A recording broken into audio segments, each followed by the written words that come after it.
সকিয়নি যে এনেধৰণৰ কাম কাজৰ জৰিয়তে আমাক বিচলিত কৰিব নোৱাৰে।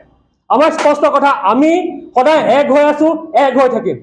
আৰু এটা কথা, মই যেতিয়া সদৌ অসম ছাত্ৰ সন্থাৰ মজিয়াৰ পৰা বৰ্ণ বৈষম্যৰ বলি হৈ মই সদৌ অসম ছাত্ৰ সন্থাৰ মজিয়া ত্যাগ কৰিবলগীয়া হৈছিল, তেতিয়া এইসকল নেতা ক'ত আছিল? 2023 চনৰ অক্টোবৰ মাহত অসমৰ কেইবাখনো সংবাদ বাতৰি কাকতত এই কথা স্পষ্ট হৈ ওলাইছিল যে বৰ্ণ বৈষম্যৰ বলি হৈ মোৰ দৰে কেইবাজন নেতাই সদৌ অসম ছাত্ৰ সন্থাৰ মজিয়াৰ পৰা বিদায় ল'বলগীয়া হৈছিল। তেতিয়া এওঁলোক ক'ত আছে? তেওঁলোকৰ তেতিয়া এই বিষয়টোৰ ওপৰত মাত দিবলগীয়া প্ৰয়োজনীয়তা অনুভৱ কৰা নাছিল নেকি? দ্বিতীয়তে আমি এই সমগ্ৰ অভিযোগটো আছিলে আপোনাৰ বুলি হয়, আপুনি নহয় বুলি আপুনি প্ৰমাণ কৰিব পাৰিব? মই অলৰেডি মোৰ সকলো তথ্য মই কোৰ্টত দিছো, আৰু মই যিখন প্ৰতিনিধিত্ব কৰিছো এইখন সেই গাঁৱৰ মোৰ 5টা জেনেৰেশ্যন লিখা আছে এই কাগজখনত, আৰু সেই গাঁৱৰ প্ৰমাণ পত্ৰ দিছে মোৰ 5টা জেনেৰেশ্যন থকা। মোৰ আজু ককাৰ দেউতাৰ নাম আছে, মোৰ আজু ককা আছে, মোৰ ককা দেউতাৰ নাম আছে, মোৰ দেউতাৰ নাম আছে, আৰু মোৰ ভাইটিৰ নাম আছে। আৰু এটা কথা ক'ব বিচাৰিছো, ডিমৰীয়া মহাবিদ্যালয়ৰ যিখন কাগজ তেওঁলোকে সংবাদ মাধ্যমত দেখুৱাইছে সেইখন RTI কৰা কাগজ নহয়। মই ইতিমধ্যে অধ্যক্ষ মহোদয়ৰ সৈতে কথা পাতিছো। অধ্যক্ষ মহোদয়ে কৈছে যে মোক কোনো RTI কৰা নাই, এয়া মনোসাজা, উদ্দেশ্যপৰিত আৰু ভিত্তিহীন, আৰু এনেধৰণৰ ভিত্তিহীন অভিযোগেৰে আমাক বিচলিত কৰিব নোৱাৰে। আমাৰ লক্ষ্য স্থিৰ, আমি কোনো ধৰণৰ এনে অপপ্ৰচাৰ আমাক ৰুধিব নোৱাৰে। আৰু মোৰ সকলো তথ্য মই ইতিমধ্যে আদালতত দাখিল কৰিছো। আপোনালোকে মই ইতিমধ্যে কেছ নম্বৰ দি দিছো, আপোনালোকক প্ৰেছ ৰিলিজটোত আছে। গতিকে মই 2টা কেছ কৰিছো, এটা মিছ কেছ, এইটো মিছ কেছটোৰ নাম্বাৰ 205/2026, আৰু এটা টাইটেল চুট 1111/2026। গতিকে এই প্ৰেছ ৰিলিজত আছে, গোটেই কথাখিনি আপোনালোকে গমেই পাব আৰু আদালতৰ ৰায় আপোনালোকে পাব। গতিকে এই সমগ্ৰ বিষয়টো আপোনালোক অৱগত কৰিলোঁ আৰু অসমৰ ৰাইজক অৱগত কৰিলোঁ, এনেধৰণৰ অপপ্ৰচাৰৰ জৰিয়তে যাতে ভৱিষ্যতে আমাৰ মৰ্যাদা হানি নকৰে। কাৰণ আমিও পঢ়া শুনা কৰা ল'ৰা। মই ইঞ্জিনিয়াৰিং ডিগ্ৰী লৈছোঁ, তাৰপিছত মই mass communication master degree Guwahati ইউনিভাৰ্চিটিৰ পৰা বৰ্তমান মই গৱেষণা কৰিছোঁ সমাজ তত্ত্ব বিভাগত। গতিকে পঢ়া শুনা কৰিছোঁ। মই আপোনালোকৰ দৰে সাংবাদিক নহ'লেও মই সাংবাদিকতা 2 বছৰীয়া মাষ্টাৰ ডিগ্ৰী কোৰ্চটো গুৱাহাটী বিশ্ববিদ্যালয়ৰ ৰেগুলাৰ ষ্টুডেণ্ট হিচাপে কৰিছোঁ। গতিকে আজি এনেধৰণৰ কথাৰ জৰিয়তে আমাক সমাজত সেৱা প্ৰতিপন্ন কৰিলে আমাৰ দুখ লাগে। গতিকে সকলোৰে সহযোগিতা বিচাৰিলে নমস্কাৰ। বিগত প্ৰায় 15 দিন পূৰ্বৰ পৰা বিভিন্ন সংবাদ মাধ্যমত একাংশ অনুসূচিত জাতিৰ কলংকিত নেতাই মোৰ বিৰুদ্ধে কিছু আপত্তিজনক মন্তব্য কৰি আহিছিল, আৰু তেওঁলোকৰ বিৰুদ্ধে মই আদালতত 1 কোটি টকাৰ মানহানি গোচৰ ৰুজু কৰিছোঁ। সেই প্ৰসংগটোক লৈ পেলাই মই আজি এই দিছপুৰ প্ৰেছ ক্লাবত এখনি সংবাদমেল আয়োজন কৰিছোঁ, আৰু ইতিমধ্যে বিভিন্ন সংবাদ মাধ্যমৰ পৰা এই বিষয়টোৰ ওপৰত প্ৰতিক্ৰিয়া বিচাৰি আছিল, আৰু সেইকাৰণে মই এই সমগ্ৰ বিষয়টো অসমৰ ৰাইজৰ সন্মুখত স্পষ্ট কৰিবৰ কাৰণে আজি এইখন সংবাদমেলৰ আয়োজন কৰিছোঁ। যদি চোৱা যায় যে কিছুমান নেতাই নিজকে অনুসূচিত জাতিৰ অভিভাৱক বুলি নিজকে প্ৰতিপন্ন কৰিবলৈ দীৰ্ঘদিন ধৰি উঠি পৰি লাগিছে, আৰু এইসকল নেতাৰ অত্যাচাৰৰ বলি হৈছোঁ আমাৰ নিচিনা একাংশ প্ৰকৃতাৰ্থত সঁচা অনুসূচিত জাতিৰ যুৱক। দীৰ্ঘদিন ধৰি এনে কিছুমান মানুহে আমাৰ কিছুমান মানুহৰ ওপৰত শোষণ, নিৰ্যাতন বা মানসিক অত্যাচাৰ চলাই আহিছে, আৰু এনেধৰণৰ অজস্ৰ তথ্য এতিয়া আমাৰ হাতলৈ আহিছে। মোৰ বিৰুদ্ধে যোৱা ফেব্ৰুৱাৰী মাহৰ 11 তাৰিখৰ পৰা 19 তাৰিখলৈ বিভিন্ন সংবাদ মাধ্যমত মোৰ জাতিগত প্ৰমাণ পত্ৰ ভুৱা বুলি বিভিন্ন সংবাদ মাধ্যমত প্ৰচাৰ চলিল, বাতৰি ওলাল, আৰু মই যেতিয়া মোৰ শুভাকাংক্ষী, মোৰ ৰাজনৈতিক উপদেষ্টা বা মোৰ যিসকল গোটেই মোৰ প্ৰসংগটোৰ সৈতে জড়িত থাকে বা যিসকলে মোৰ আইনী দিশটো মোৰ চাই, তেওঁলোকে মোক ক'লে যে এই সমগ্ৰ বিষয়টো আইনৰ দ্বাৰস্থ হোৱা উচিত, যিহেতু মই সম্পূৰ্ণৰূপে চৰকাৰী বিধি অনুসৰি মোৰ পূৰ্বপুৰুষৰ প্ৰমাণ পত্ৰৰ ভিত্তিত বা নথিৰ ভিত্তিত মই অনুসূচিত জাতিৰ প্ৰমাণ পত্ৰ লাভ কৰিছোঁ। গতিকে মই আইনৰ দ্বাৰস্থ হ'লোঁ, আৰু আইনে এই ক্ষেত্ৰত যোৱা 24 তাৰিখে এক নিৰ্দেশনা দিছে। সেই নিৰ্দেশনাখিনি মই আপোনালোকৰ সন্মুখত পৰৱৰ্তী সময়ত দাঙি ধৰিম। কিন্তু শেহতীয়াভাৱে বিশেষকৈ সঞ্জীৱ হাজৰিকা নামৰ এজন ব্যক্তি, যিজনে নিজকে অনুসূচিত জাতি সঞ্জীৱ দাস নামৰ এইগৰাকী ব্যক্তিয়ে অসম অনুসূচিত জাতি সংগ্ৰামী যুৱ পৰিষদ নামৰ এটা সংগঠন চলাই আছে বুলি নিজকে ক'বলৈ বিচাৰে আৰু বিভিন্ন সময়ত সংবাদ মাধ্যমৰ সন্মুখত আমাৰ দৰে একাংশ প্ৰকৃতাৰ্থত অনুসূচিত জাতিৰ নেতাৰ বিৰুদ্ধে তেওঁলোকে ৰাজনৈতিক মন্তব্য কৰিবলৈ এৰা নাই। সেইজন সঞ্জীৱ দাস আচলতে সেই সংগঠনটোৰ নেতা নহয়, কাৰণ তেওঁলোকৰ সাধাৰণ সম্পাদকে 2025 চনৰ 23 এপ্ৰিলত এই দিছপুৰ প্ৰেছ ক্লাবতে সংবাদ মেল পাতি সেই সংগঠনটো বন্ধ হোৱা বুলি ঘোষণা কৰিছিল।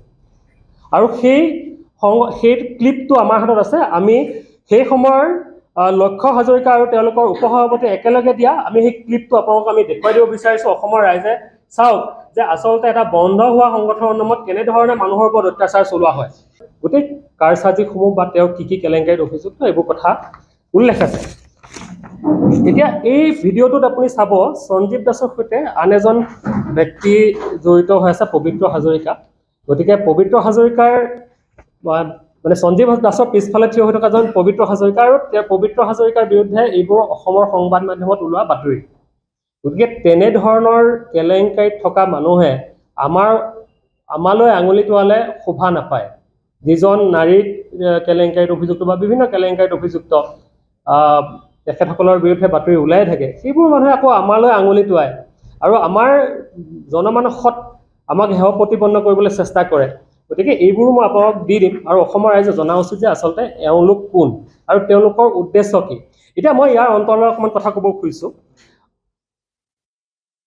আৰু এটা কথা, আৰু এজন ব্যক্তি যেতিয়া এই কথাবোৰ তেওঁ বলে নোৱাৰা হ'ল, তেতিয়া ইয়াৰ পিছত তেওঁ নাৰায়ণ নমশূদ্ৰ নামৰ আৰু এজন মানুহক লগাই দিলে। নাৰায়ণ নমশূদ্ৰই বিভিন্ন সময়ত হাজো অঞ্চলত কি কি কেলেংকাৰী কৰিছিলে সেয়া হাজো অঞ্চলৰ মানুহক সুধিলেই গম পাব। গতিকে নাৰায়ণ নমশূদ্ৰৰ কথা মই নতুনকৈ ক'বলগীয়া নাই। আৰু তেওঁ নিজকে পৰিচয় দিছে অনুসূচিত জাতি পৰিষদৰ অসমৰ সাধাৰণ সম্পাদক বুলি। কিন্তু অনুসূচিত জাতি পৰিষদ অসমৰ সাধাৰণ সম্পাদক হ'ল দীপাংকৰ হাজৰিকা। গতিকে আমি এই সন্দৰ্ভত তেখেতক এই কথাটো সুধিছিলোঁ যে অনুসূচিত জাতি পৰিষদৰ তেওঁ বিষয়ববীয়া হয় নেকি। আৰু দীপাংকৰ হাজৰিকা সাধাৰণ সম্পাদক, ভৱেন ভৰালী সভাপতি। আৰু দুয়োগৰাকী মানুহৰ হৈ পেলাই আমি যেতিয়া দীপাংকৰ হাজৰিকাক আমি কথাখিনি সুধিছিলোঁ, তেওঁলোকে দীপাংকৰ হাজৰিকাই কথা স্পষ্টভাৱে কৈছে যে অনুসূচিত জাতি পৰিষদৰ সৈতে নাৰায়ণ নমশূদ্ৰৰ কোনো সম্পৰ্ক নাই আৰু বিভিন্ন সময়ত তেওঁ এনেধৰণৰ কেলেংকাৰী কৰাৰ বাবে তেখেতক এই সংগঠনটোৰ পৰা আঁতৰাই পঠিওৱা হৈছে। গতিকে তেনেধৰণৰ মানুহে আমালৈ অভিযোগৰ আঙুলি তোৱালে শোভা নাপায়। দ্বিতীয়তে আৰু এটা কথা যে এই 11 তাৰিখৰ আগত কিছুমান সংবাদ মাধ্যমৰ কৰ্মীৰ জৰিয়তে মোক ফোন কৰা হ'ল আৰু সঞ্জীৱ দাস নামৰ ব্যক্তি এজনে মোৰ বিৰুদ্ধে কিছুমান মন্তব্য কৰিছে আৰু তাৰ মোৰ ৰিয়েকশ্যন লাগে বুলি কিছুমান মন্তব্য মোৰ পৰা বিচাৰিলে। এতিয়া মই তেতিয়া ক'লোঁ যে যিহেতু মই এটা দলৰ বিষয়ববীয়া, গতিকে গোটেই বিষয়বস্তু দলৰ মাধ্যমতহে নিৰূপণ হ'ব, কাৰণ আমাৰ স্প'ক্স পাৰ্চন আছে। দলে যাক নিৰূপণ কৰিব তেওঁ সেইখিনি কথা ক'ব। গতিকে সেই কথাখিনি মই ক'বলৈ এতিয়া মই অপাৰগতা ইচ্ছা কৰিলোঁ আৰু মানে প্ৰকাশ কৰিবলৈ কোনো ধৰণৰ ইচ্ছাও নাই, কাৰণ তেতিয়ালৈকে তেওঁ মোক প্ৰত্যক্ষভাৱে কোনো ধৰণৰ সংবাদ মাধ্যমত ওলোৱা নাই। কোনোবা সাংবাদিকৰ সন্মুখত কিবা বক্তব্য ৰাখিছে, সেইটোৰ মই ৰিয়েকশ্যন দিব লাগে বুলি ভবা নাই আৰু মই সেইখিনি কথা তেতিয়ালৈকে পোৱাও নাই। এতিয়া এনেধৰণৰ একাংশ ব্যক্তিৰ সৈতে জড়িত হৈ দীৰ্ঘদিন ধৰি এই সঞ্জীৱ দাস, নাৰায়ণ নমশূদ্ৰ এনেধৰণৰ ব্যক্তিয়ে, পবিত্ৰ হাজৰিকাৰ দৰে ব্যক্তিয়ে কিন্তু অসমত এখন লুণ্ঠনৰ জাল পেলাইছে। আৰু সেই কথাখিনি ইতিমধ্যে আমি অসমৰ বিভিন্ন প্ৰান্তৰ ৰাইজৰ পৰা এই যেতিয়া মোৰ ঘটনাটো ঘটিলে তাৰপিছত বিভিন্ন ৰাইজে মোক অৱগত কৰিলে। আৰু এটা কথা যে আমাৰো সামাজিক ভিত্তি আছে। মই সুদীৰ্ঘ 23টা বছৰ সদৌ ছাত্ৰ সন্থাৰ মজিয়াত দিছোঁ। তেওঁ মোৰ বিষয়ে যি টি কৈছে বাৰু সেইটো কথা বেলেগ, কিন্তু মোৰ বিষয়ে অধ্যয়ন নকৰাকৈ যি টি কথা কোৱাটো কেতিয়াও গ্ৰহণযোগ্য নহয়। তেওঁ মোৰ বিষয়ে কৈছে যে মই সদৌ অসম ছাত্ৰ সন্থাৰ পৰা বহিষ্কৃত নেতা। গতিকে সেই সময়ত মই আদালতত গোচৰ দৌৰিছিলোঁ। মই 2023 চনৰ 7 মে' তাৰিখে মোক অব্যাহতি প্ৰদান কৰিছিলে আৰু তাৰপিছত মই আদালতৰ দ্বাৰস্থ হৈছিলোঁ। আদালতে মোক স্থগিতাদেশ দিছে আৰু তাৰপিছত কোনো ব্যক্তিয়ে মোক বহিষ্কাৰ কৰা বুলি ক'ব নোৱাৰে। আৰু মই সসন্মানে সদৌ অসম ছাত্ৰ সন্থাৰ মজিয়াৰ পৰা 21 নৱেম্বৰ তাৰিখে বিদায় লৈ মই ভাৰতীয় জনতা পাৰ্টীত যোগদান কৰিছোঁ। এইখন তাৰ অৰ্ডাৰ কপি। গতিকে সঞ্জীৱ দাস নামৰ ব্যক্তিজনেই হওক বা নাৰায়ণ নমশূদ্ৰ নামৰ ব্যক্তিজনেই হওক, এইবোৰ কথা অধ্যয়ন কৰাটো উচিত। কোনোবা মানুহক বহিষ্কাৰ কৰা বুলি ক'লে মানুহজন বহিষ্কাৰ হৈ নাযায়।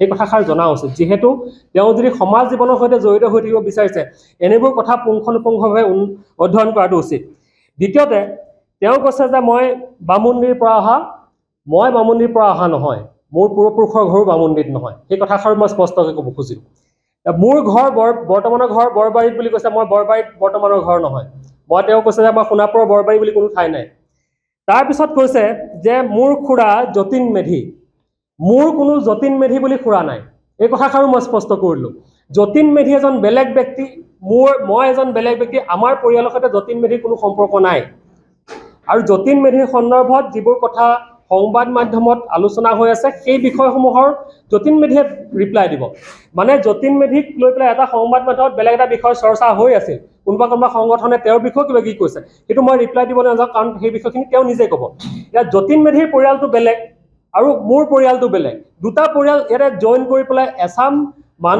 মানুহে এই কথাটো উদ্দেশ্য প্ৰণোদিতভাৱে মোৰ বিৰুদ্ধে অপপ্ৰচাৰ চলাবলৈ চেষ্টা কৰিছে গতিকে এই কথাখিনিও মই স্পষ্টভাৱে ক'লোঁ আৰু এই সমগ্ৰ ঘটনাৰ সৈতে কিছু এনেধৰণৰ ব্যক্তি জড়িত হৈ আছে যিসমূহৰ সোণাপুৰ বা ডিমৰীয়া সমাজ জীৱনৰ সৈতে কোনো ধৰণৰ অৰিহণা নাই সোণাপুৰ বা ডিমৰীয়াৰ বতাহ পানী বায়ু মাটি পানী বায়ুৰ সৈতে কোনো ধৰণৰ সম্পৰ্ক নাই তেনেধৰণৰ মানুহে সোণাপুৰত এখন দোকান খুলিব বিচাৰিছে এই দোকানখন হ'ল লুণ্ঠনৰ দোকান এই দোকানখন হ'ল আমাক অপযোগ দি আমাৰ পৰা কেউৰে ধন চুপাৰ লুণ্ঠনৰ এখন দোকান খুলিব বিচাৰিছে আৰু এই দোকানখন আমি বন্ধ কৰিব বিচাৰিছোঁ কোনো পধ্যেই ডিমৰীয়া অঞ্চলত এনেধৰণৰ লুণ্ঠনৰ দোকান চলিবলৈ দিয়া নহ'ব ডিমৰীয়া অঞ্চলত আজিৰ তাৰিখত সমগ্ৰ ডিমৰীয়া বিধানসভা সমষ্টিত 40,000 অনুসূচিত জাতিৰ লোক আছে সেই লোকসকলৰ কাৰণে মই কি কৰিছোঁ এবাৰ সেই অঞ্চলত গৈ পেলাই তেওঁলোকে সোধক সঞ্জীৱ দাস বা নয়ন নমশূদ্ৰই সেই মানুহখিনি গৈ পেলাই কাৰণে এবাৰ গৈ পেলাই লগা নাই আজিলৈকে যেতিয়া কচুতলিত উচ্ছেদ হ'ল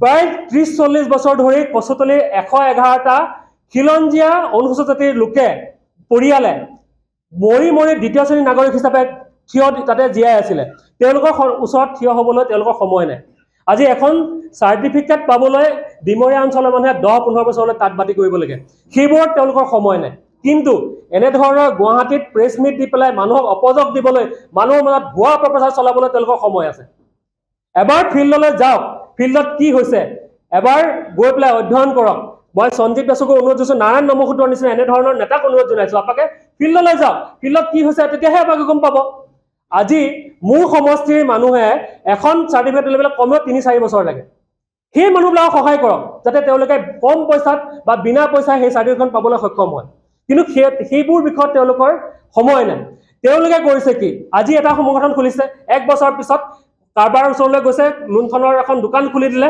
সেই দোকানখন কিবা কাৰণত 2-3টা মানুহৰ মাজত জেং হ'ল কাজিয়া হ'ল দোকানখন কিবা কাৰণত বন্ধ হ'ল বা আকৌ এটা নতুন সংগঠন খুলিলে আকৌ নতুন সংগঠনৰ নামত এখন লুণ্ঠনৰ জাল এইটোৱে চলি আছে আৰু আমি অসমৰ প্ৰায় 30 জনতকৈ অধিক মানুহক এতিয়া পাইছোঁ যিবোৰে এনেধৰণৰ জালত ফচি তেওঁলোকৰ সৰ্বশান্ত হৈছে এজন মানুহে দুবাৰকৈ আত্মহত্যা কৰিব বিচাৰিছে এওঁলোকৰ লুণ্ঠনৰ জালৰ বাবে অসমত এনেধৰণৰ অজস্ৰ মানুহ আছে যিসকলে কেৱল এই এনেধৰণৰ নেতাৰ জালত পৰি সৰ্বশান্ত হৈছে আৰু সেইদিনাখন যেতিয়া মই দীপাংকৰ হাজৰিকা তেওঁক লগ ধৰিছিলোঁ এজন তেওঁ ডাক্তৰৰ কথা ক'লে সেই ডাক্তৰজনক এনেধৰণৰ এছাম ভুৱা নেতাই দুবাৰকৈ আত্মহত্যা কৰিবলৈ তেওঁক বাধ্য কৰাবলৈ চেষ্টা কৰাইছিলে আত্মহত্যা নকৰিলে দুবাৰকৈ এটেম্প কৰিছে ছুইচাইড এটেম্প এওঁলোকৰ জালত পৰি অসমৰ এনেধৰণৰ অজস্ৰ নেতা আছে যিসকলে এনেধৰণৰ লুণ্ঠনৰ জাল এখন পেলাই আছে আৰু মুখ্যমন্ত্ৰী মহোদয়ক মই বিশেষভাৱে অনুৰোধ জনাইছোঁ এই লোকসকলক আইডেণ্টিফাই কৰিবলৈ এওঁলোকৰ ঘৰ কেনেকৈ চলি আছে একো নকৰে গুৱাহাটীত বিলাসী জীৱন কটাই আছে 2-3খনকৈ সংসাৰ কেনেকৈ চলাই আছে তেওঁলোকে 2-3খন সংসাৰ চলাব লাগিলে আজিৰ তাৰিখত 2-3 লাখ টকা লাগিব বিলাসী জীৱন কটাবলৈ তেওঁলোকে ধন ক'ত পায় আজি মোক ব্লেকমেইল কৰিছে কালি আনটাক ব্লেকমেইল কৰিছে পৰহি আনটাক ব্লেকমেইল কৰিছে আৰু এওঁলোকৰ টাৰ্গেট বিশেষভাৱে অইলৰ চাকৰি কৰা মানুহ ডাক্তৰ ইঞ্জিনিয়াৰ অধিবক্তা বা তেওঁলোকৰ মহাবিদ্যালয় প্ৰবক্তা স্কুলৰ টিচাৰ এওঁলোকক বিশেষভাৱে টাৰ্গেট কৰে আৰু এনেধৰণৰ টাৰ্গেট কৰি তেওঁলোকে এখন লুণ্ঠনৰ বজাৰ চলাইছে প্ৰায় 30 জনতকৈ অধিক মানুহ এতিয়া মই এই ঘটনাটো হোৱাৰ পিছত তেওঁলোকে মোৰ সৈতে যোগাযোগ কৰিছে আৰু এটা কথা ক'লো মাৰ্চ বা এপ্ৰিল মাহৰ ভিতৰত এতিয়া যিহেতু নিৰ্বাচনৰ বতৰ ময়ো যিহেতু সম্ভাৱ্য প্ৰাৰ্থী বা মই নিজে যিহেতু কুচকাচ কৰিছোঁ সময় নাই তাৰ মাজতো আজি সময় উলিয়াই এইখন সংবাদমেল দিবলৈ চেষ্টা কৰিছোঁ মাৰ্চ বা এপ্ৰিল মাহৰ ভিতৰত এওঁলোকৰ মুখা খুলিবলৈ মই চেষ্টা কৰিছোঁ সকলোকে লগত লৈ যিখিনিয়ে কথা ক'বলৈ বিচাৰে সকলোকে লগত লৈ সংবাদ মাধ্যমৰ সন্মুখীন হ'বলৈ চেষ্টা কৰিম আৰু মুখ্যমন্ত্ৰী মহোদয়ক বিশেষভাৱে অনুৰোধ জনাইছোঁ এই বিষয়টো যাতে অকণমান গুৰুত্ব সহকাৰে লয়। এনেধৰণৰ এচাম বহন নেতাই এচাম প্ৰভাৱশালী লোকক লগত লৈ এনেধৰণৰ এখন লুণ্ঠনৰ বজাৰ চলাইছে, যি লুণ্ঠনৰ জৰিয়তে তেওঁলোকে গুৱাহাটীত এটা স্বাচ্ছন্দ্য ভৰা জীৱন এটা চলাই আছে, বিলাসী গাড়ীত ঘূৰে, এচি ৰুমত তেওঁলোকে থাকে। ক'ত পাইছে ইমান টকা? গতিকে এনেধৰণৰ নেতাসকলৰ বিলাসী জীৱন কটোৱা যিটো ষ্টাইল, সেই ষ্টাইলটোৰ ওপৰত তদন্ত হ'ব লাগে। কাৰণ ক'ৰ পৰা তেওঁলোকে ধন পায়, কাৰ সহযোগত পাই আছে, কোনে আশীৰ্বাদ দিছে, এই সহযোগত কিন্তু বিচাৰি উলিওৱাটো উচিত। গতিকে আমি আশা কৰোঁ যে এনেধৰণৰ যিসকল বিলাসী জীৱন কটোৱা মানুহ প্ৰত্যেকৰ বিৰুদ্ধে মুখ্যমন্ত্ৰী মহোদয়ে তদন্ত কৰক আৰু অতি শীঘ্ৰে এনে লোকসকলৰ বিৰুদ্ধে মুখ্যমন্ত্ৰী মহোদয়ে গৃহীত ব্যৱস্থা গ্ৰহণ কৰক।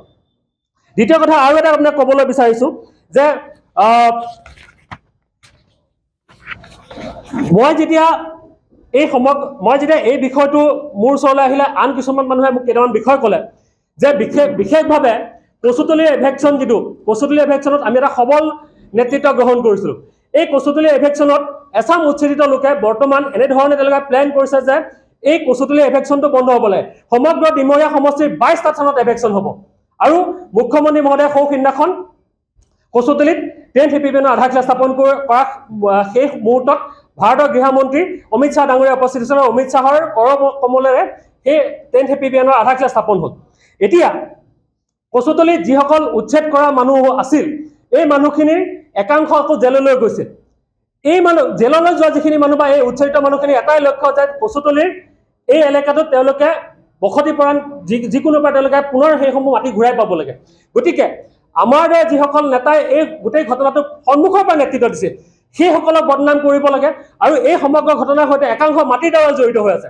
আৰু এই মাটিৰ দলসকলে কেৱল এইবাৰেই নহয়, ইয়াৰ পূৰ্বে মোৰ বিৰুদ্ধে তেওঁলোকে অপপ্ৰচাৰ চলাইছিলে, সংবাদ মাধ্যমত তেওঁলোকে বাতৰি সম্প্ৰচাৰ কৰিছিলে। গতিকে এনেধৰণৰ অপপ্ৰচাৰে আমাক ৰুধিব নোৱাৰে আৰু এনেধৰণৰ অপপ্ৰচাৰৰ জৰিয়তে আমাৰ এই কণ্ঠ কোনোপধ্যে দৈৰ্ঘ্য কৰিব নোৱাৰে। এই কচুতলীৰ যিসকল সন্দেহজনক নাগৰিক, যিসকলে জনজাতি অবৈধভাৱে বসবাস কৰি আছে, এনেধৰণৰ যিসকল মানুহক লগত লৈ তেওঁলোকে ভাবিছে যে তেওঁলোকে বাচি যাব, কোনো পধ্যে বাচিব নোৱাৰে। এই কথা স্পষ্ট।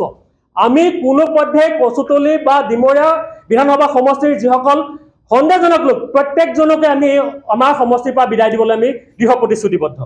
আমি এটা কথা আপোনাক ক'বলৈ বিচাৰিছোঁ যে ইতিমধ্যে মই গুৱাহাটীৰ